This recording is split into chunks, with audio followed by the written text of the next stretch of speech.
Thank you, World Oceans Day. I'm really happy to be here for this community engagement panel. My name is Andrea Thompson. I'm the Associate Editor for Sustainability at Scientific American, the oldest continuously published magazine in the United States.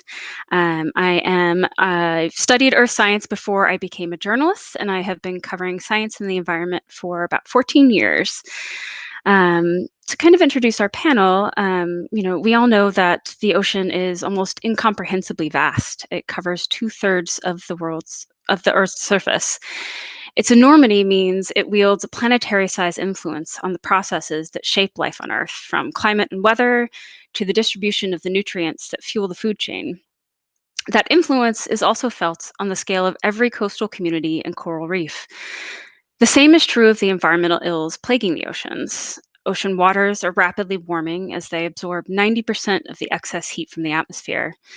They are becoming more acidic as they take up carbon dioxide. And they are increasingly burdened by human pollution, such as the 5 to 12 million metric tons of plastic estimated to enter the ocean every year. At the local level, these issues can mean inundation during a storm, saltwater infiltrating aquifers, or the decline of key fisheries. Just as the environmental problems facing the ocean happen at these multiple levels, so must the solutions to tackle them. Agreements and legislation must be made at the international and national level, but there's also a need for action on the community level. Locally focused and led projects can empower those communities, improve lives and livelihoods, and enrich the larger scientific enterprise. Our panelists today will talk about the remarkable projects they have spearheaded and the tangible benefits they have seen. Their work shows us all how much can be achieved even if we start small. Speaking with us today, first we have Gayatri Rexo Di Hardio Lilly. Gayatri? Thank you, Andrea. Hello, everyone. Greetings from Indonesia. First, I would like to thank the United Nations and the Oceanic Global for the opportunity to be here and to share our stories. Secondly, I wish everyone good health, strength, and safety during these strange times of the COVID pandemic. So, Lini, I work for Lini, is an Indonesian NGO that works with a marginalized coastal community to try to reverse the degradations of marine habitat, promotes economic security, and raise awareness about sustainable marine resource use and through science, educations, and partnerships. I live in Bali, Indonesia, is a country with over 17,000 islands, with almost 20% of the world's coral reef. These reefs are among the most biodiverse, biologically rich marine areas on the planet and provide source of livelihood for tens of thousands of coastal communities. So maintaining the health of this reef is essential to the survival of this community and the protections of the Indonesian coastal areas. So unfortunately, the reefs face many serious threats, including sea temperature rises, the overexploitation, unsustainable fishing practices, pollutions, and sedimentations from the coastal development. So in 2010, we started the program in Les Village, North Bali. So fishers wanted to rebuild and restore their damaged reef. In the past, they used destructive fishing methods and they overfished the many species that have a high economic value. So we were delighted when these fishers approached us. So we helped them with our expertise and our experience. So many people think that of Bali as a paradise island, but it is not true for everyone. The coastal fishers are among the poorest sector of the Balinese communities and have been marginalized by tourism industry. So the fishers are perceived by the tourism industry as destroying the environment and exploiting resources. So this has caused conflict between the fishers and the tourism industry. In fact, both sectors, they benefit from the healthy reefs. So while tourism brings money and job, seafood that caught by the fishers can be sold to the restaurants and hotels. So therefore, preserving the marine environment is everyone's economic interest. So when we started the project, admittedly, the challenge has been significant for everyone involved. First, fishers they needed to experience some tangible benefit early on, specifically in terms of income. So we tailored the program to suit the learning abilities and the needs for the fishers. Although fishers lack of basic formal educations, they have wealth life experiences. So understanding the strengths and weaknesses was critical to creating the program that could be fully embraced by them.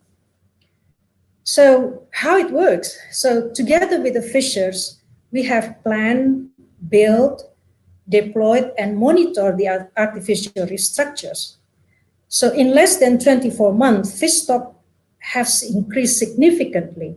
So the fishers have experienced directly the benefits of their efforts, and they can now fish once more on the reefs that have restored themselves. So the reef restoration areas also now become a dive site, so where the tourists can see for themselves how the fishers work. So the tourists also provide donations to the fishers, so that's provide an extra income for the fishers. So then it shows how the tourism and the fisheries can work together to support coral reef conservation. So the story of these fishers rebuilding their damaged reefs has spread to other Indonesian islands and beyond. So various national and international organizations have shown interest in this program. Reef manager, the scientists from elsewhere, they come to visit the site where they can learn from the fishers directly how the process has developed. So this interaction and the communication between the fishers and the supply chains and tourism operators, government, scientists, students have given the sense of pride and respect that the fishers did not have before. So the fishers now feel that they can improve their lives and no longer experience the stigma of being thought as bad guys. So we have helped the fishers to understand the science of the reef as well as their economic value. So they now can see that, like human beings, the reef organisms, they need food, they need shelter, they need protection, they need love to enable them to grow and thrive. So the site in North Bali has now become a training center where the fishers, the family, their wives, their daughters can learn about the marine conservation and sustainable fisheries and earn money as well. So they are now becoming trainers, inspirators, communicators about reef conservation. So the government also have been very supportive toward our work.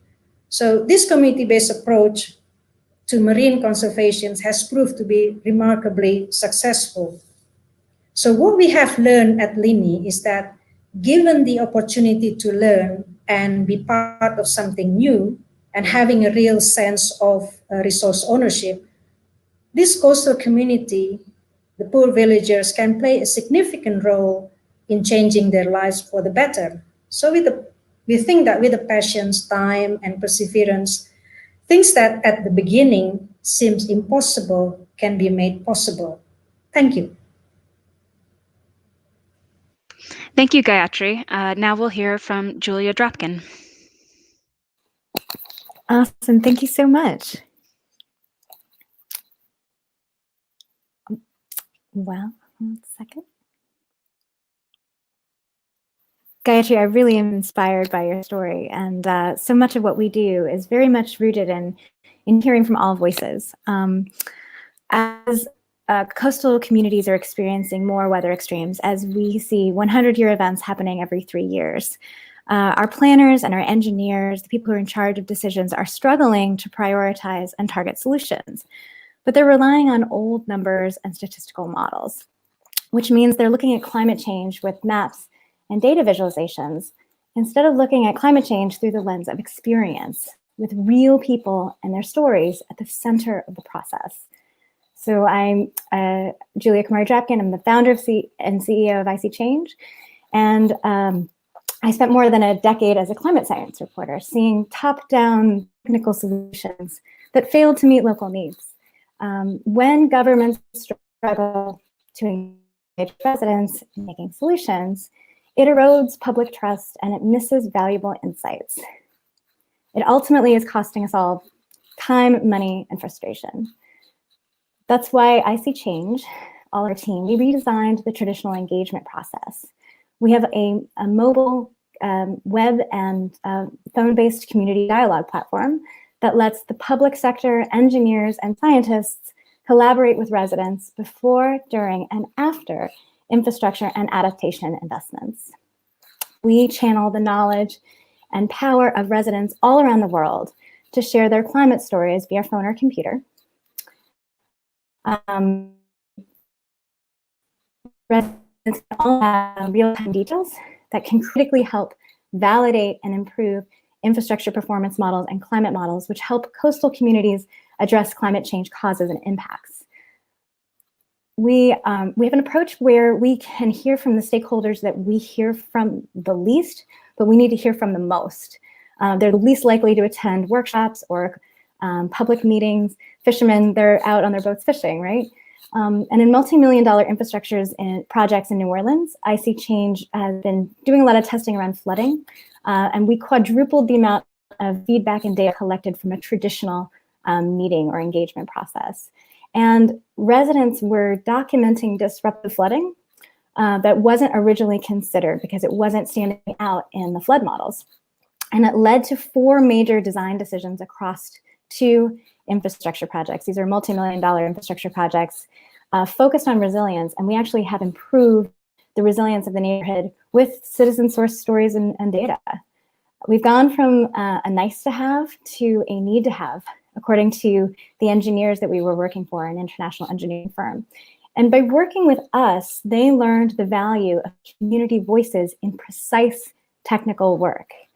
You have to experience it sometimes to see the power of it.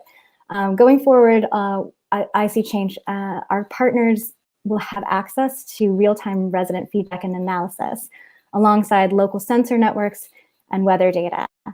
But I think that this is more than data, right? When it comes to community input, there's more that's generated when you involve community members in the process.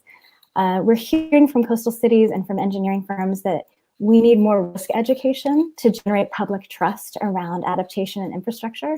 Trust is essential to adaptation, but we also need collective behavior change to address climate risk over time. And we see Icy Change unlocking both. We transform public critics into public collaborators. And the real tool around that is empathy. If we understand where we're all coming from and the data and the science behind it, we're more likely to work together. And we're already seeing that. We have champions among our user community.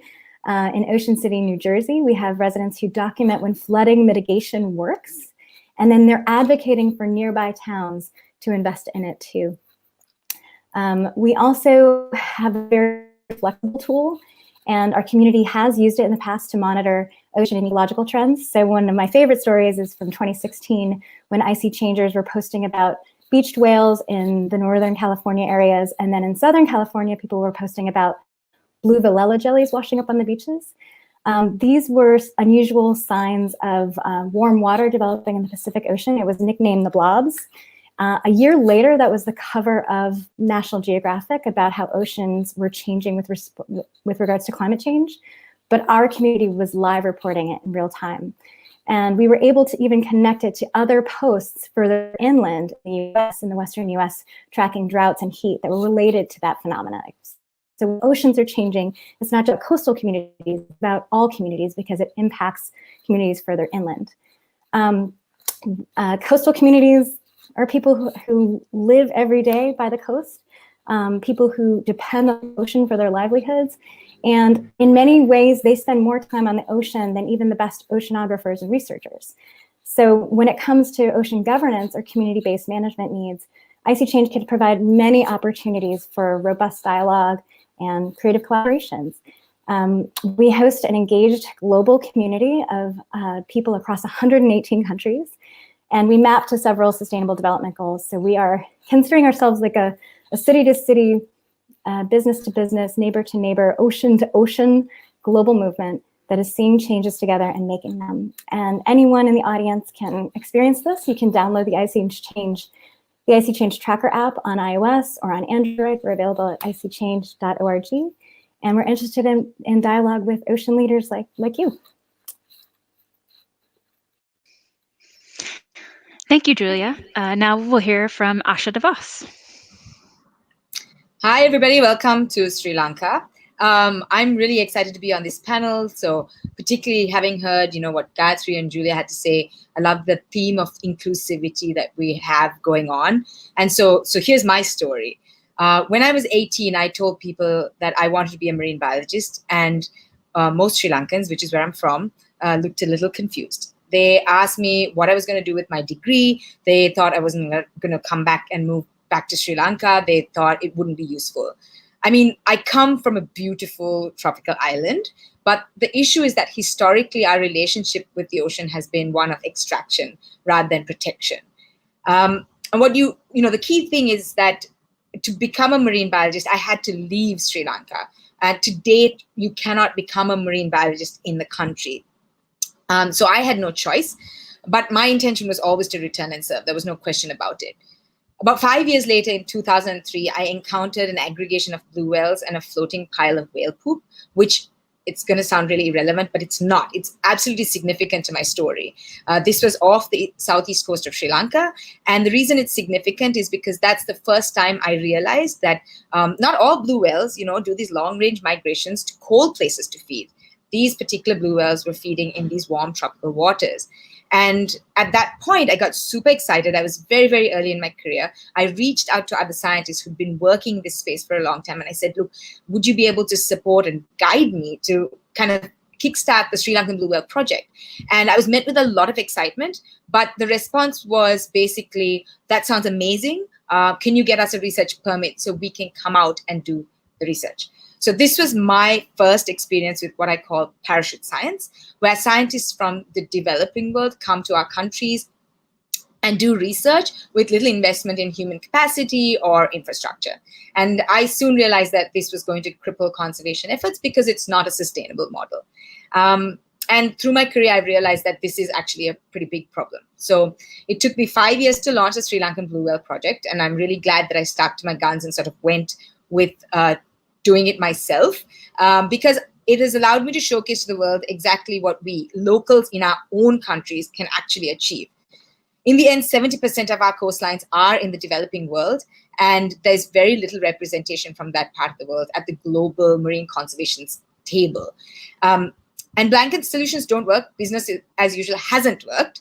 As far as I'm concerned, if we truly want to save our oceans, every coastline needs a local hero. So that's where Oceans World comes in.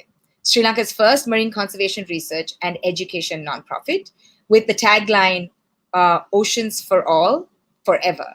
And that emphasizes two really key things for us, which is inclusivity and also this sense of thinking long term. Our mission is very simply to change the trajectory of our world's oceans by educating the next generation of diverse ocean heroes, equipping students from underrepresented nations to conduct marine conservation research, and engaging everybody in conversations about the magic of our world's oceans. We do this in many ways. To start off with, if we think about our conservation research side, we partner with like-minded individuals and organizations around the world, where we bring the partners in to build local capacity. They remain part of the project, but they're not the face of the project, and they're not necessarily the leaders of the project. This way, we can ensure that our local capacity in terms of our students and our researchers, they become the face. They become part of the whole process. They collect data, and then they go on to co-author the papers, which is really important for them to kickstart their careers. We also ask that any students that work with our partners are provided with the opportunity to actually run their own project within the larger project, because again, it's about providing ownership. And at the end of the day, even if the project ends, that means these individuals are skilled and they have valuable skills that can enable them to kickstart new projects or participate in other projects that might come through. They become incredibly valuable in the system. With our education work, we work with all age groups. We run interactive workshops for kids where they can learn more about marine conservation issues and ocean environment through play and creativity. And we teach them skills that can help them to grow in the space and realize how important their voices are. So we actually try to allow them to realize that they don't have to, be scientists to contribute to this conversation. They don't have to be scientists and know like this complicated stuff for them to project their voices. So, for example, we ran and stop animation workshop alongside some local artists, and it was amazing because at the end of this workshop, the kids had basically produced a stop animation video about important marine conservation issues, and they had ownership of this, and that meant they were really proud of this, and they knew that they had a voice.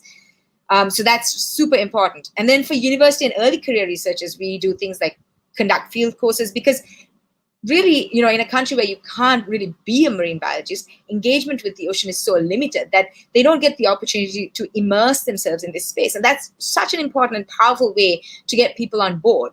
And we have really loved watching these students go from being passive kind of observers of their marine environment to active engagers. And that's sort of what we want for people. We also conduct things like skills building courses, because there's a lot of soft skills for early career researchers that were never really taught. I mean, I know for a fact I wasn't taught a lot of these soft skills, and we want to make sure that these students from our parts of the world are provided with that foundation that can then give them sort of a competitive edge and allow them to feel confident out in the big global arena. And I think that's incredibly important. We work with the general public, so we do public talks, but we also run this monthly science journal club for the public called Marine Conservation Conversations, which is, to me, one of the most exciting things that we do. The whole intention is that we want everybody to realize that science is for everyone. It's not just because you have a degree or a PhD that you engage with it. And so we actually get our community to read a scientific article. And when I say community, we have bakers, accountants, artists, designers. It's a whole range of people. They don't necessarily have a marine conservation background, but it's about being inclusive to them as well, because they go on to become business leaders or politicians or whatever. And I want to make sure that they have a sense of an understanding of the marine environment when they go whatever job that they do.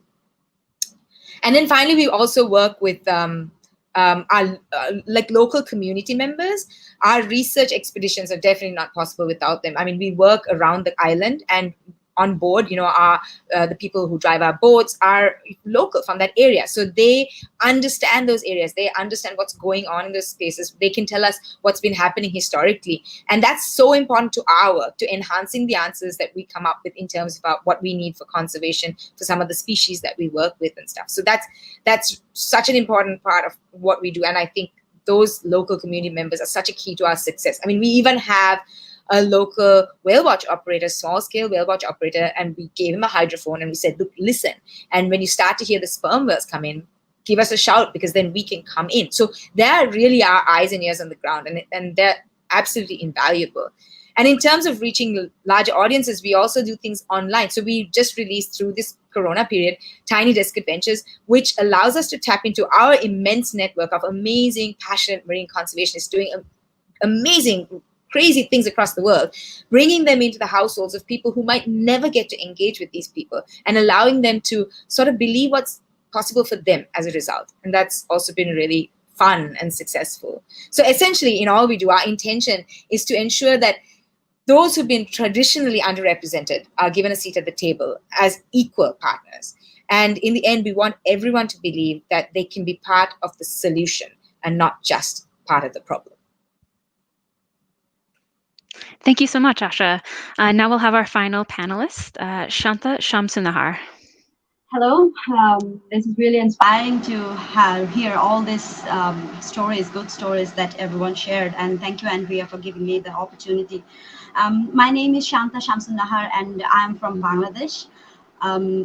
Many of you may have heard about my country's name as a low-lying delta nations and particularly vulnerable to climate change and news from natural disasters.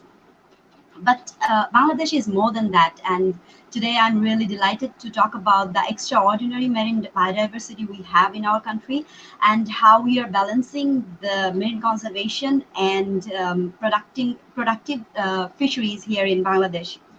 So the northern Bay of Bengal is really productive due to the input from world's third largest river system, and the bioproduction from the world's largest mangrove forest, and upwelling from a deep submarine canyon. And it became, the northern Bay of Bengal has become a hotspot for some of the world's really threatened marine wildlife. But these waters is also essential and really productive for small scale fisheries, which is really vital for food security and livelihood for about 2.5 million people in Bangladesh, who are among the most extreme poor here. So sadly, although we are having a really larger population comparing to the other nations in our other neighboring nations here in Southwestern Asia, the number is declining, and it is declining because of overfishing and bycatch, and especially in gillnets. So as the program coordinator of the Wildlife Conservation Society's Marine Protected Area program in Bangladesh, my work is to find an optimal solution to balance marine wildlife conservation and also sustain productive fisheries. So it is often said that to find the best solution or to find the success, we'll have to capitalize our strength. And our strength in Bangladesh is our people. So this is where we looked for the potential solution. We knew that engaging fishing community will be vital and it will be a crucial step, but we really needed a hook to engage them. Sorry about my pun, but so we knew that our small scale fisheries or artisanal fishermen are really vulnerable to extreme storms, which is increasing in frequency and magnitude due to climate change. Although the small scale fishermen are really good navigators, but it is only when the seas come. But when the weather is rough and there are big storms coming, they are really vulnerable and they cannot find and navigate towards safety. So this is what we did. Our idea was very simple.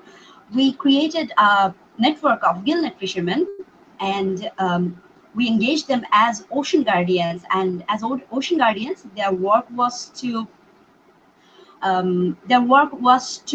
release or rescue marine wildlife, that is, including dolphin, sharks, rays, and marine turtles, while these animals were still alive. And as citizen scientists, their work was to provide us with georeferenced data that is on their fishing practices and about their catches and bycatches. So what we did was we gave them a GPS and we trained them on safe navigation. We provided them with an illustrated manual in our native language, that is in Bengali language, so that they can identify threatened marine wildlife. We provided them with a camera so that they can take the photographs and we can verify their identification later on. And they were really motivated, the fishermen, because they knew that our intention was not to protect the marine wildlife. We were thinking about their welfare as well.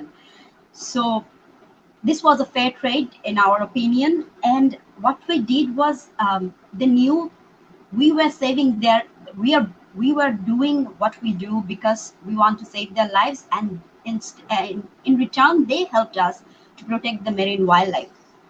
Since our network began in 2013, we have recorded more than 100 marine turtle release, vulnerable rays, a whale shark, and a spotted dolphin, which was really inspiring for us. And we know the number is not huge, but we are trying to create a culture of marine conservation linked with human welfare. And this is proving to be a very powerful idea, in our opinion, because we are using this data they're providing us to inform and to identify priority sites which can be declared as marine protected area. And we are engaging these fishermen with government agencies to inform a participatory approach and a science-based marine spatial planning, which will allow to sustain these productive fisheries, also allow us to protect these animals. So this is proving to be a very powerful idea, and but the human welfare aspect is not trivial as well, because uh, we have um, we have witnessed that during a storm in 2015, one of our star ocean guardian, as we call him, he used his GPS to lead several fishing vessels to safety, which was otherwise very difficult, and all those fishermen would have died if they couldn't come back to safety. And the next day, what he did was even marvelous. He took his GPS and he went back to that area, and he saved more than 20 fishermen stranded on flotsam and deserted islands. So these stories are inspiring us to move forward.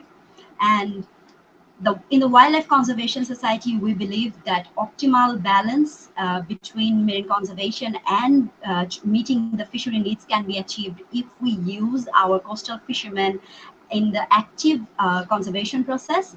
And we believe that in Bangladesh, this can be a proof of concept that citizen scientists, community engagement, and government support can help these globally threatened animals to be here in our oceans, and we can protect a healthy ocean for healthier people. Thank you. Thank you, Shanta. So now we'll go to our Q&A with the panel. Hi, everyone. So I'll start with you, Gayatri. I was wondering, I know you've also done some work with fishers involved in the aquarium trade. So can you tell us a little more about that work that you've done? Yes, so the marine aquarium fisheries, it's all about catching marine fish to eventually keep them in aquarium. And the majority of fish for the aquarium is the reef fish. I mean, they're beautiful and colorful, and people enjoy to keep them as a hobby or visit public aquarium as well. So Indonesia is one of the largest suppliers for organisms for the global marine aquarium trade. And in the past, the aquarium fishers used the destructive fishing method, and their lack of proper handling and holding and transportation skills, so which led to environmental damage and high stock mortality. So seeing this problem, Lini started to work with the marine aquarium fishers.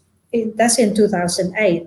So we help them to manage their resources, understand that there are training that they can change about the fishing practices, and training on the post-harvest handling and opportunity to breed the fish. So then the fishers have the opportunity on many aspects on the training for better practices, and then in 2015 when they started to come to us, and they said, well, now we understand that that they can do the reef conservation. So that's the story how we involved with the marine aquarium trade. Great, thanks. Julia, I was wondering if you could talk a little bit more about how the information that comes from the Icy Change platform might be used with respect to oceans governance. Sure. I think one of the things that is so inspiring about the ocean is its vastness. It is this incredible shared space that we all depend on, and more eyes and more ideas on how to manage it seems like the right thing to do. In terms of a shared space that we all are observing, monitoring, and suggesting solutions for. So when it comes to what we've seen on Icy Change, we've seen people monitoring harmful algae blooms, particularly in states that don't even track those. My home state, Louisiana, is one of those, which is insane that we don't track harmful algae blooms, but we don't. And talking to, again, digital commercial fishermen about practices that again, in this shared resource, can we come up with solutions that help all? You heard many of those stories, but what if those solutions and stories are shared across a global network? So the things that are working in Bangladesh or in Sri Lanka or in Indonesia, could those work in Louisiana, Texas, Massachusetts? They're, one of our hosts here at Oceanic Global, they have lots of solutions within their cohort that I'd love to see shared, as ranging from different ways that people are creating different kinds of traps, as well as even to using different kinds of things in your dryer so that microplastics don't go into the oceans, right? So there's this idea of what is governance, right? Governance is based on shared space, shared ideas, and shared monitoring. And I think we have a social network designed just for that. Great. Asha, I was wondering if you could give some examples of some of the research projects the students in your, as part of your group have done. Yeah, sure. I mean, lots. So we have, in Sri Lanka, we export shark parts. So we had a big project on the analysis of the shark product supply chain, which had never been done before. Then we do projects on how, like, ocean education and the Sri Lankan curriculum, which is really important because there's lots of holes, and we're trying to look into that. So we have a student on that. We're doing some work on fisheries. We've got some work on COVID-19 and fisheries in Sri Lanka. And also a lot of the components of our Blue Whale work, we have had students work on fossil corals and looking at understanding how we can use those to reconstruct what's going on and what the future might look like.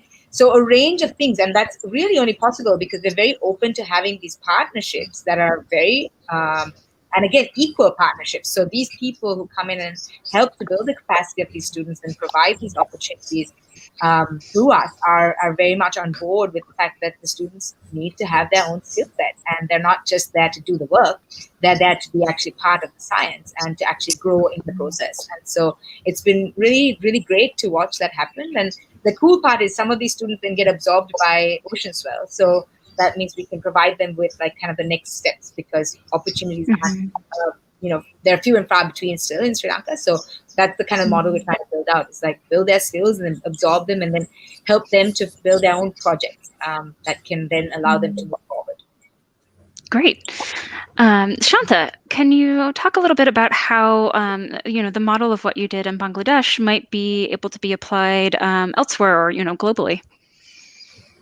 Yeah, so I would like to say because Bangladesh is a challenging environment, partly because we have like a dense population and most of them are really among the extreme poors, and we could find the trade-off between local, local benefits and how they can be linked with the policymakers. So I think this model can be easily adapted if we can find that local benefits trade-off with fishermen and marine conservation. Then this is a really easy concept to be adopted globally. Yeah. Great. Now I'll kind of open it up to everyone. So I would be interested to hear, what some of the biggest challenges that you guys have faced in implementing your projects and doing your scientific work are. And whoever wants to start. Wow, every day is a challenge. Right, ladies? But I would say, it is just wonderful to see all of you and just hear your stories, in the sense that, doing this kind of work in a traditionally male-dominated space, whether it's in tech or in science, is its own challenge. And women tend to be actually on Icy Change, our users are predominantly women, which I love, because they're the ones who have the most at stake, the most interesting things to say. Sometimes I'm being very biased about that, but not to offend any of our male Icy Changers, but they have the least representation at the table when it comes to major decisions. So I think all of us are trying to be at the table, and that has its own challenge. Mm-hmm. So I'll just add to that, and I think the whole idea of being at the table, right? And that's one of the things, the whole idea that a handful of people from sort of like the developed world can rescue the oceans has been around for way too long.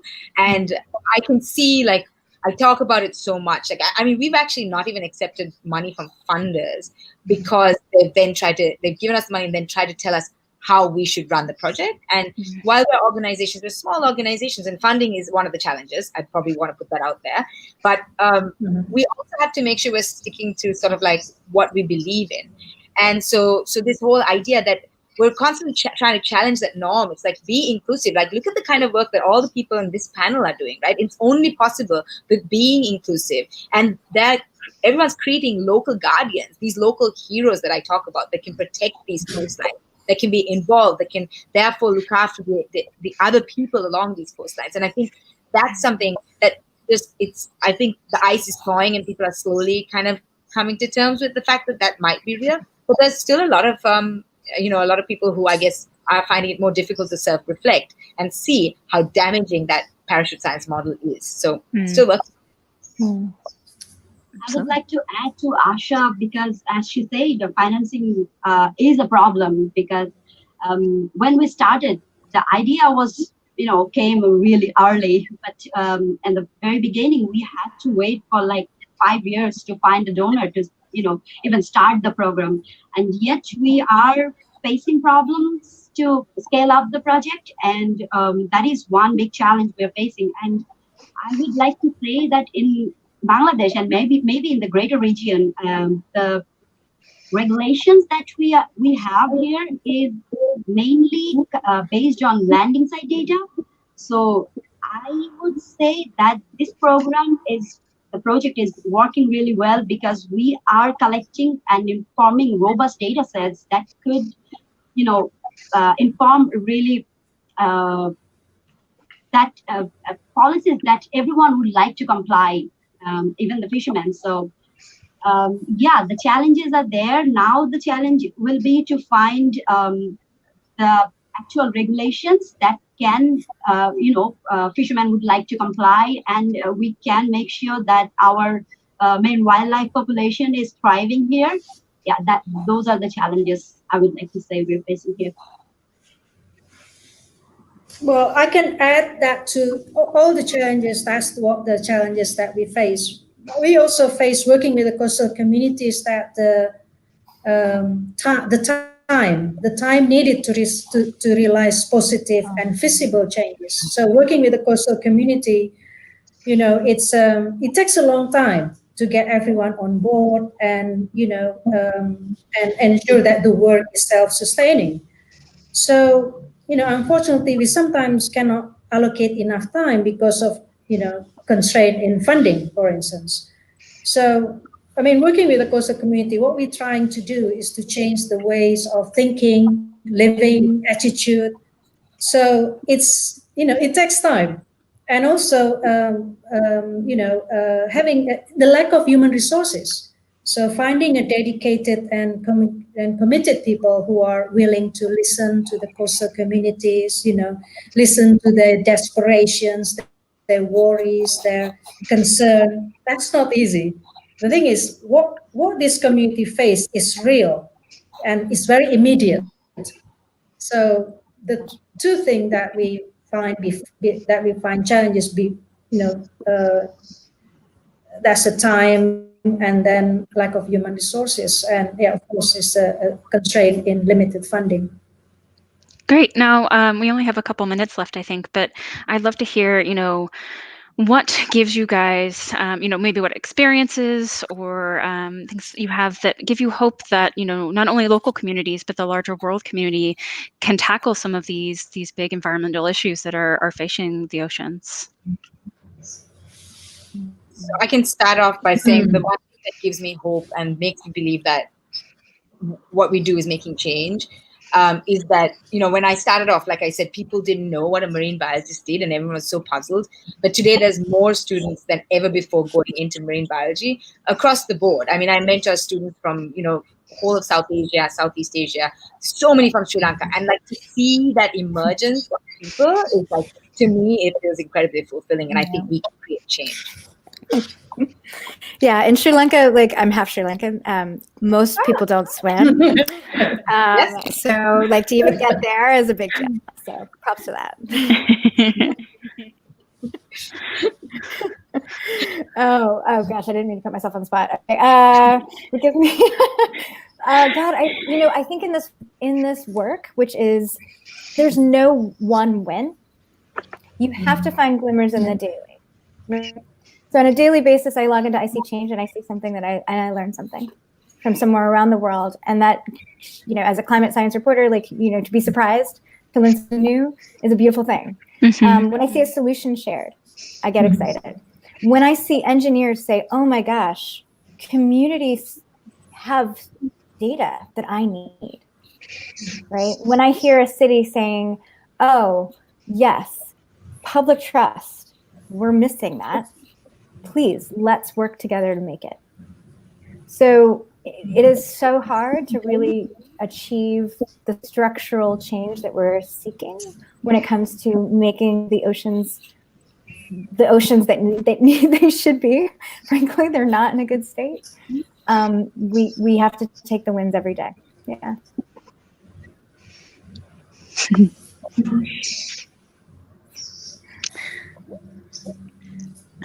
Shall I share my experience? Yeah, please. So, well, my experience is while working with a small-scale fisheries community on a remote island, and with those in a supply chain, make me feel certain that everyone in the trade chain can play a more active role in supporting the fishers who supply them. So, the buyers, the exporters, importers, retailers, end buyers, they can learn more about this community, the fishers in the trade. So I think we can all be encouraged, to make more responsible choices, for instance, where buying a fish. Because, the socioeconomic, the ecology aspect of coastal community and the future of the marine resources in which they depend on, that can only be maintained, for the futures if these communities receive more support from everyone. So I think that's how the coastal villagers, the fishers along the supply chains, they are important, that need to be supported. Maybe I'd like to add that I have facilitated so many formal and informal discussions with fishermen in the past years, and they have always, most of them have said like they are willing to comply even with the stricter regulations if these are, how should I put it? Like it's for everyone. Everyone will have to follow these regulations. So now that fishermen, because traditionally we think fishermen are not, willing to comply with the regulations and they're always breaking regulations, and they have said like they're willing to be a part of this fisheries management. This is really hopeful. And traditionally we consider fisheries management as like extraction oriented, and it is seen as purely economical. But now that I see that every aspect of the stakeholder are willing to take a holistic approach and they're willing to engage community in the fisheries management, I believe that there will be change and we will have that marine conservation that we are looking for. Great. Well, thank you so much, everyone, for your time today. Thank you. Thank you. Thank you. Happy World Oceans Day. Happy World Ocean. Oh, yeah. Happy World Ocean Day.